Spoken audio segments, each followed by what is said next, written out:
Eguerdión, Adela, es momento de las entrevistas de actualidad y hoy para ello contamos aquí en plato con la portavoz parlamentaria de Euskal Herria Bildu, con Laura Mintegi. Ongi etorri. Egunon. Ayer tuvieron en la reunión con socialistas y jeltzales una reunión que acabó en desacuerdo. Sí, bueno, claro, es que venían con un acuerdo que no sirve para nada de lo que dicen que tiene que servir. Ni sirve para tener una mejor política fiscal, ni sirve para crear empleo, ni sirve para avanzar en la paz, ni en un estatus. O sea, solo sirve para solucionar sus propias carencias, ¿no? Porque realmente tienen un problema serio los dos partidos, cada cual de un punto de vista distinto. El Partido Socialista necesita una presencia institucional en algún sitio, necesita buscar algún tipo de centralidad. El Partido Nacionalista, como no acuerde con alguien, no saca adelante los presupuestos del 2014. No se puede permitir el lujo de prorrogar 2 años los presupuestos del 12, tendría que convocar elecciones y entonces pues necesitan un acuerdo pues para autoprotegerse el uno al otro. Y entonces, claro, si nos vienen con una propuesta que es inferior a algo que ya está funcionando bien, pues ¿para qué, no? Entonces, yo confío en que todavía esto tiene un proceso, un recorrido. Va a haber una discusión en el Parlamento. No sé hasta qué punto será válido, porque al fin y al cabo no tiene un poder decisorio, pero luego sí va a haber un debate decisorio en las Juntas Generales y espero que sea allí donde al final pues se avengan a hacer las cosas un poco mejor de lo que lo han hecho, ¿no? Tenemos media hora de entrevista y vamos a ir desgranando todos esos asuntos que ha planteado, pero vamos poco a poco. PNV y PSE, después de ese encuentro, publicaban un comunicado en el que les pedían a ustedes, a Euskal Herria Bildu, que concreten más. ¿Cuáles son los cambios concretos que quieren realizar en la propuesta que leyeron ayer? Bueno, sí, precisamente todo eso está puesto ya con números, con porcentajes. Voy a hacer un símil que es bastante entendible, ¿no? Ellos empiezan por el buen camino porque empiezan a poner unos tipos para la fiscalidad en los ultramarinos. Pero luego, según tienen que ir al súper o al hipermercado, allí ya no llegan a los niveles equitativos y progresivos que deberían de llegar para que todo el mundo pague igual. Es decir, están cargando, por ejemplo, tipos de los impuestos de trabajo, pero todo lo que se refiere a patrimonio, a propiedad o incluso a los beneficios de las empresas, eso se queda como estaba o peor. Es decir, una empresa puede estar ganando millones de euros y cotizar 0. Cuando a cualquiera de las personas que me están escuchando saben que no tienen ni opción. Directamente de la nómina le descuentan y paga sus impuestos, ¿no? Entonces, ¿por qué se permite que precisamente los que no trabajan nada y solo viven de patrimonio, de rentas, o los que están ganando millones de euros en beneficios en las empresas, esos no aporten por lo menos de una manera igual o equitativa a lo que hace el trabajador que le quitan de la nómina, ¿no? Entonces, eso se está haciendo ya, se ha empezado a hacer en Guipúzcoa. Y tendríamos que llegar a un nivel similar, por lo menos, e incluso avanzar en ese terreno, ahondar más en esa línea, ¿no? Porque todo lo que sea ahondar en esa línea será hacer una sociedad que sea más justa y que tengamos los elementos económicos suficientes pues para asegurar educación, asegurar servicios sociales, asegurar salud, para cortar listas de espera, para que todo el mundo tenga una atención universal de calidad. Para eso es, ¿no? Ustedes hacen referencia una y otra vez al modelo guipuzcoano. Los socialistas insisten en que en realidad no hay cambios muy grandes con respecto a lo aprobado en Guipúzcoa. Sin embargo, ustedes dicen que no están dispuestos a desandar el camino recorrido en Guipúzcoa. ¿Cuáles son, para que la gente lo entienda, los cambios que propone este pacto con respecto a lo aprobado en Guipúzcoa? Si no hay cambios sustanciales, facilísimo, que tomen el modelo de Guipúzcoa y ya está. Ya está, arreglado, se soluciona la cuestión. Es curioso que digan que lo de Guipúzcoa es un modelo adecuado, porque de hecho, para poner en valor su acuerdo, dicen que se acerca a Guipúzcoa, por lo cual es el modelo sobre el cual se leen, sobre el cual se miran, el espejo en el que se miran, y luego no quieren hacer lo que se está haciendo ya. Si es casi igual, ya está, solucionado. Se pone el de Guipúzcoa. Pues, ¿cuáles son las diferencias? Lo acabo de explicar. Las diferencias es que empiezan a acercarse al modelo de Guipúzcoa en rentas de trabajo, pero luego no siguen en esa línea en las rentas que estén relacionadas con patrimonio, con propiedad y con sociedades. Esa es la gran diferencia. Y luego, sobre todo, que no queda claro el tema de la elusión fiscal, porque todavía no concretan en temas que ya en Guipúzcoa se ha avanzado qué se va a hacer para que no se pueda hacer una ingeniería fiscal y que se pueda eludir el pagar impuestos o pagar menos utilizando una serie de mecanismos fiscales que son los que se están utilizando ahora, ¿no? Entonces, de palabra lo decían los socialistas y hablaban de la interconexión, pero luego lees el acuerdo y ha desaparecido la interconexión. Lees el acuerdo y solo ves que hablan de una declaración de principios, de genialidades, de decir que conviene que haya comunicación de datos, conexión de datos. Pero estamos hablando de lo mismo. Nosotros hablábamos de conexión a 3 niveles. A nivel de recaudación, a nivel de inspección y luego a nivel de recaudación final, de números absolutos. Y eso tenía que hacerse además de una manera simultánea, online, y tener acceso cualquiera de las diputaciones a los datos del territorio vecino. Y eso se diluye en el acuerdo. O sea que no, es un paso atrás. Y sobre todo hay una cosa fundamental, y en esto quiero insistir. No hay absolutamente ni una palabra, pero ni media, sobre qué hacer cuando te vengan una serie de medidas de impuestos directos, o sobre el IVA, o sobre cualquier otra medida fiscal, que tú no la hayas decidido y que alguien te la decida por ti. O sea, ni media palabra para decir qué margen de maniobra tienes para tú hacer tu propia fiscalidad. Nada. O sea, la dependencia es absoluta respecto a las medidas que se puedan tomar en otro sitio. Y cuando digo otro sitio me digo al decir Madrid, Bruselas, que el Bundestag. No hay absolutamente ni un solo mecanismo, ni una sola herramienta, ni un solo campo político que te permita decir, pues nuestra fiscalidad la vamos a organizar así y vamos a organizar así en nuestro gasto social. No hay protección. Y si me permites, abuso un poco, pero si me permites te voy a dar un ejemplo claro. Tuvimos pleno el jueves y el viernes nos enteramos todos de golpe que Madrid había decidido que había que hacer copago con nuevas medicinas muy importantes para enfermedades crónicas, medicinas que además se proporcionan en el propio hospital. Y el consejero de Sanidad no sabía nada y se enteró por el periódico y se enfadó mucho. Y ahora yo pregunto, bien, ¿y ese enfado ahora en qué lo trasluce? O sea, ¿en qué lo convierte? Ahora, ¿cómo hacemos para que ese enfado realmente sea efectivo? ¿Me han pedido explicaciones al respecto al Gobierno? Para saber qué mecanismos van a... Claro, vamos a estar con ello continuamente. Es un tema que se lo estamos planteando, sobre todo en sanidad, se lo estamos planteando en educación y en servicios sociales. Es decir, ¿qué resorte, qué mecanismo tiene el Gobierno para no ser PP dependiente? Porque no tiene ningún mecanismo y va a tener que inventarlo. Y este acordio no habla de ello.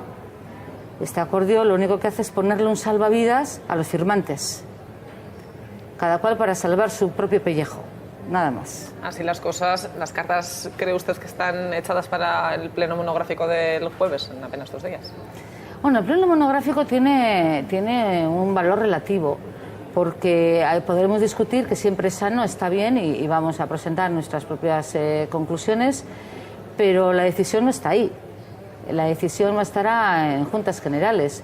Entonces, hasta que no se haga una reforma de la Ley de Territorios Históricos y hasta que no se le dé otra serie de competencias al Parlamento, pues es un mero lugar de discusión necesario y sano, que está bien, y consultivo, pero no decisorio. De todas maneras, también yo tengo mis recelos respecto a lo que vaya a pasar el jueves, porque hemos leído ya los papeles que ha presentado el Partido Socialista y ni siquiera presenta lo que dice en el acuerdo. O sea, ni siquiera lleva números. O sea, está llevando generalidades, está llevando declaraciones de principio. Entonces, yo no sé exactamente qué es lo que se va a hacer en ese pleno. Allí no se está planteando entrar en el fondo de la cuestión. Da la impresión de que quieren tener las manos libres para cuando vayan luego a juntas poder tener margen de maniobra para negociar con uno o con otro, y que no quieren amarrarse en el Parlamento para no ir ya con una postura demasiado prefijada y demasiado amarrada. Entonces, esta es la impresión que da. Pero bueno, hablaremos, discutiremos y plantearemos todas nuestras opiniones, claro. En este punto también ahora vuelve a ser una incógnita el papel que adoptará el Partido Popular. En un principio parecía que se iba a sumar muy fácilmente, luego se dijo que no, y hoy mismo, esta misma mañana en Radio Euskadi, Iñaki Oyarzabal decía que si se corrigen y se asumen sus aportaciones, no descartan sumarse al partido, ¿no? al acuerdo. No sé si cree que cambian algo estas declaraciones. Yo, por lo que veo, el Partido Popular piensa en Álava, Álava, Álava. Lo dijo antes, lo ha dicho ahora, y es su interés. Es decir, no tiene una visión de país en absoluto, tiene unos intereses muy concretos, primero de partido y segundo del territorio donde está gobernando ahora, y punto. Yo no le veo más recorrido. Tampoco sería muy chocante que llegasen a acuerdos, porque de hecho yo lo que veo en este acuerdo es que el Partido Socialista ha hecho dejación de toda su ideología de izquierda, arrastrado por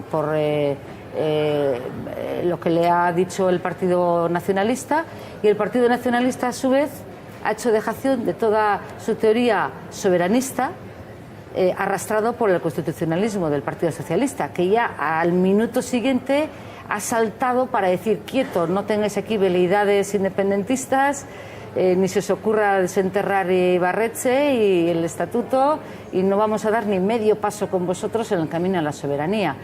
Entonces son los dos amarres que tienen unos y otros. Cada cual ha hecho dejación de su propia identidad, de su propia seña de identidad, de su propia característica política, de su ideología. Entonces yo me pregunto, un acuerdo que no responde a las ideologías de los firmantes, que no sirve para crear empleo, porque ya lo ha dicho el propio Gatzagaetxebarria, que este año se pierden 6.000 empleos más y el año que viene 20.000 más, y es uno de los objetivos del acuerdo, parece ser. Que tampoco sirve para avanzar en una política fiscal justa, porque resulta que se queda a medio camino de lo que ya conocemos y funciona. Que no sirve para la soberanía, porque resulta que el Partido Socialista le ha dicho: ni se te ocurra avanzar por ahí. Y que mucho menos sirve para el tema de la pacificación, porque no consigue sentarle a la mesa al Partido Socialista de la ponencia de paz. ¿Para qué sirve? Pues a mí lo único que se me ocurre es para flotador de los que lo han firmado. Realmente a ellos sí les sirve. A uno les sirve para tener cierta presencia institucional y al otro les sirve para poder sacar adelante unos presupuestos. Si finalmente las tres partes de las que estamos hablando, Partido Popular, PNV y PS, llegaran a un acuerdo, usted estaba hablando de ese debate en Juntas Generales y de la aprobación en Juntas Generales, ¿podríamos llegar a ese marco en el que entre los tres partidos les obligaran que en Guipúzcoa aplicaran lo acordado en ese pacto, en esa reforma fiscal? Tendría gracia que el Partido Socialista se desdijera de sus propias palabras y de su propia ideología, y lo que ya tiene firmado, acordado y que ha estado trabajando durante 2 años, ahora le parezca mal porque le presionan por otro lado. Eso sería muy grave para un partido. Es decir, si lo que pretendía con este acuerdo era tener cierta presencia política, sería una tumba política el renunciar a sus propios principios, el tener un discurso de izquierda de cara a Madrid y, sin embargo, hacer una política de derecha en el día a día, en las instituciones. Sería terrible. Ahora, por otra parte, yo creo que sí es posible llegar a acuerdos de todos, de los 4, porque como ya han dicho que el modelo es Guipúzcoa y que eso funciona y que se están acercando, bueno, pues que terminen de acercarse, que lleguen al final, y ahí vamos a acordar. Ahí no tenemos ningún problema para acordar. ¿Pero cuál de los dos escenarios le parece más factible? La verdad es que no tengo ni idea, porque si esto funcionase por lógica política, yo tengo muy claro lo que va a pasar. Pero como no funciona por lógica política, porque como esto como funciona, que cada cual toma unas decisiones políticas porque tiene intereses en otro sitio, entonces mueve una pieza aquí porque está jugando la jugada allí, entonces a mí eso se me escapa. O sea, yo no entiendo cómo puedes mover la pieza en este parchís cuando estás jugando al ajedrez en otro lado. No me cuadra. Entonces no sé lo que puede pasar. A mí la lógica política me diría que tenemos que buscar lo mejor para la sociedad vasca. Que tenemos que buscar aquello que primero nos proporciona más dinero y segundo que se comporta de una manera más justa con la gente. Que no haya agravios comparativos. que uno pague demasiado y que otro pague demasiado poco. Eso es lo que me dice mi lógica política. Y esa lógica política a mí me lleva a algo que ya está funcionando y que los demás han reconocido que es bueno. Ahora, ¿qué va a pasar? Ni idea. Pues veremos al menos a corto plazo lo que pasará el jueves y iremos analizando lo que puede pasar. Si le quiero preguntar también, cuando hablamos de economía y de manera generalizada, usted le hacía una pregunta al lehendakari Iñigo Urkullu que quiero realizarle a usted. Usted decía que Urkullu está dejando pasar el tiempo y que eso es lo que quiere, y le preguntaba, esta es la pregunta, ¿qué tipo de Euskal Herria imagina? A mí deme una Euskal Herria independiente, euskaldun, con respeto a la mujer y a los derechos de la mujer y con una sociedad justa. Me sobran adjetivos, me sobra feminista, me sobra socialista, me sobra... ¿Por qué? Porque son tótems que al final no dicen lo que quieres decir. Y yo lo que quiero decir es una sociedad donde las diferencias entre el que más tiene y el que menos tiene sean mínimas o sean, no sean escandalosas, como está ocurriendo ahora, que tenemos un porcentaje de pobreza que aumenta galopantemente, o una sociedad donde todavía la mujer somos elementos a agredir y que todavía tenemos que tener ciertos mecanismos de defensa personal, tanto física como psicológica. Psicológicamente nos tenemos que preparar porque la sociedad todavía es agresiva con las mujeres, ¿no? Yo esa Euskal Herria quiero, no tengo ninguna duda. ¿Y cómo se consigue? Pues en cositas pequeñas. Hay que dar pasos grandes a veces, pero hay que estar preparados y preparadas para cuando llegue ese catalizador que de repente enciende la chispa y que no sabes muy bien por qué, todo se acelera y de repente coge una velocidad, rompe inercias y de repente ves que estás en un punto sin retorno ya, ¿no? Un poco lo que está pasando a los catalanes, que ellos ya se ven que están en un punto de no retorno. Entonces, por otras vías. En su caso, el catalizador puede ser su situación económica, puede ser la consecución de un concierto económico, por ejemplo. En nuestro caso, no, pero podría ser al contrario. Imaginemos que vemos en peligro el concierto económico o que vemos en peligro un sistema educativo propio, ¿no? Y lo celosos que somos en este país de nuestra educación, de nuestra propia idiosincrasia, de nuestra cosmogonía, de cómo vemos el mundo, y que nos digan, no, tenéis que ver el mundo desde aquí. No, es que lo vemos desde aquí. No, lo tenéis que ver desde aquí. Puede resultar un catalizador, ¿no? Pero para eso hay que estar preparadas. Tenemos que estar preparadas cada día haciendo pequeños actos de soberanía en decisiones pequeñas, siendo autónomas y autónomos a la hora de tomar decisiones, ¿no? Hacer pequeños ejercicios de independencia. Y yo no le veo al PNV en esa línea, la verdad. Yo le veo que va para atrás. Yo le veo que habla de estatus. Estatus no quiere decir nada, la palabra en sí quiere decir situación, status quo. Otros escuchan estatuto, pero estatus no es estatuto. Eso es una trampa fonética, eso es una trampa que hacemos cuando oímos una palabra y queremos oír otra. No es nada, estatus, una nueva situación, bien, sí, siempre hay una nueva situación, cada vez que hay un gobierno nuevo, hay un parlamento nuevo. Pero ¿cuál es el objetivo? ¿Realmente está por la labor? Porque se ha echado un socio, la verdad, que ya le ha dicho que nanay. Entonces, yo no le veo en esa línea, le veo muy dócil, la verdad. Me está hablando de independencia, me ha hecho referencia al modelo catalán y el pasado jueves, en ese pleno de política general del que hemos hablado, usted volvió a defender esa vía vasca. Sí. ¿Es la unilateralidad el único camino posible? Hombre, a ver, vamos a ser un poco realistas. El lehendakari Urkullu nos habla de bilateralidad y resulta que apelando a esa bilateralidad nos dice que esa puerta la tiene cerrada, que no quieren ni oír hablar de política penitenciaria, por ejemplo, cuando yo sé y me consta que insiste una y otra vez que hay que dar pasos en esa vía y dice que son absolutamente refractarios como el ladrillo de una chimenea. No quieren oír nada ni de subir una décima en el límite de déficit y está mendigando una décima y la bilateralidad le lleva a tener que aceptar el 1,2% de límite que le ha impuesto el señor Rajoy, y esa bilateralidad no le permite avanzar absolutamente en nada de lo que le está proponiendo.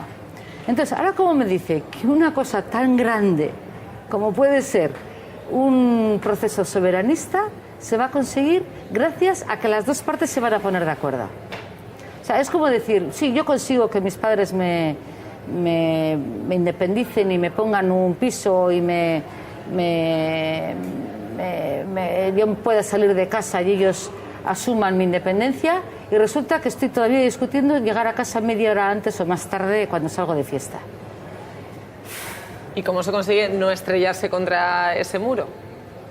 Con esa vía vasca, me imagino, pero ¿cómo se hace? Es muy sencillo. La vía vasca se hace precisamente buscando buenos compañeros de viaje. Y los compañeros de viaje en la sociedad, y escucharle a la sociedad lo que está diciendo. Y la sociedad es muy clara. En más de un 70% le están diciendo al PNV que tiene que buscar de compañero de viaje a gente que piensa como él en el tema de la nación, en el tema de la soberanía. O sea, todos, pero absolutamente todas las encuestas están diciendo, coinciden con el resultado de las urnas. Y es que de cada 3, 2 están pensando en que tenemos que hacer una vía propia. Lo dicen las urnas, lo dicen las encuestas, lo dice la correlación de fuerzas del Parlamento. De cada 3, 2 dicen que hay que hacer una vía propia. El PNV lo tiene muy fácil, lo tiene muy fácil. Es sumarse a esa vía y hacer un camino conjuntamente. Y ahí vamos a ir juntos, ¿eh? Ahí estamos dispuestos. Pero hay que buscar a buenos compañeros de viaje. O sea, no puedes hacer un viaje hacia allí con alguien que te lleva para atrás. Porque lo que le está planteando el Partido Socialista es que vaya a la dirección contraria.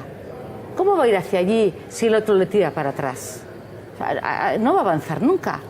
Vamos a sumar fuerzas, ¿no? La realidad es que el acuerdo con los socialistas es ya real, entonces, ¿cómo se consigue una cohesión entre ustedes y el PNV? ¿Cómo se consigue? Bueno, pues el PNV primero tiene que hacer realmente ver cuál es el objetivo final, ¿no? El objetivo final es mantenerse en un gobierno más o menos estable y que le permita gobernar con holgura, que da la impresión que en este momento esa es la urgencia. Y no me extraña, ¿eh? No me extraña porque claro, de aquí a un mes va a presentar un proyecto de presupuestos. Como no le dé los números, ¿qué hace? ¿Qué hace? O sea, no me extraña que esa sea su urgencia. Pero bueno, va a tener que pensar despacio. Toda su política va a ir encaminada a poder conseguir una estabilidad de gobierno, o toda su urgencia o todas sus prioridades van a ir encaminadas a hacer políticas que vayan avanzando en una vía en la cual no tenga que mirar tanto afuera, no ser tan dependiente de fuera y poder hacer una política con la gente que está en esa línea. Y le estamos diciendo, tiene apoyo políticamente y socialmente. Que dé ese salto. Hay agua. No se tira una piscina sin agua. Y le estamos diciendo que tiene un lugar donde apoyarse para utilizarlo de trampolín y realmente dar un salto, hacer una apuesta de futuro y no estar en políticas temerosas, miedosas, absolutamente retrógradas que van hacia atrás. O sea, está bastante más atrás de lo que estaba en el año 2004. En este escenario, Urkullu habla de ese nuevo estatus político, un estatus político que, según se parece, de momento se tratará en una ponencia a la que estarán invitados todos los partidos. Y aquí mi pregunta es, UPyD ayer mismo decía que sí acudirá a esa ponencia a debatir, pero ¿cómo se consigue una cohesión entre los partidos con posturas tan lejanas? Bueno, yo creo en el diálogo, yo creo en la empatía, creo en que si sabes escuchar te acercas a la otra postura. Creo que hay puntos ideológicos que son muy difíciles de compatibilizar, efectivamente, pero creo que cuando todo el mundo siente que gana algo, se puede llegar a acuerdos también poniendo dosis de generosidad. Y sobre todo creo que el acuerdo es más fácil cuando llegamos a un punto común, y es cuál es el último objetivo. El último objetivo es que la gente que nos ha puesto donde estamos viva mejor. Porque si estamos de acuerdo en esto, entonces es mucho más fácil. Porque si el objetivo es ese, llegaremos a la conclusión de que para que esa gente viva mejor, necesita tener más recursos, necesita poder decidir cómo conseguir los recursos, necesita tener los centros de decisión cercanos. Cuanto más lejos estén los centros de decisión, más difícil es poder incidir en ellos. Entonces, si la conclusión es que nuestro objetivo último es que la ciudadanía a la que representamos tiene que vivir mejor, a la fuerza tenemos que estar de acuerdo en que hay cosas que son de cajón, que son impepinables. ¿Usted cree en la capacidad de diálogo, en la capacidad de empatización, en la capacidad de empatía, pero, por ejemplo, en el caso de la ponencia de paz, y aquí entra su experiencia política en estos meses, en la ponencia de paz UPyD ya ha dicho que no iba a ir a esa ponencia, el Partido Popular también dijo que no iba a ir a esa ponencia. Ahí vemos un exponente de cómo hay temas en los que parece que es imposible incluso hablar. ¿Cuándo se va a superar ese punto?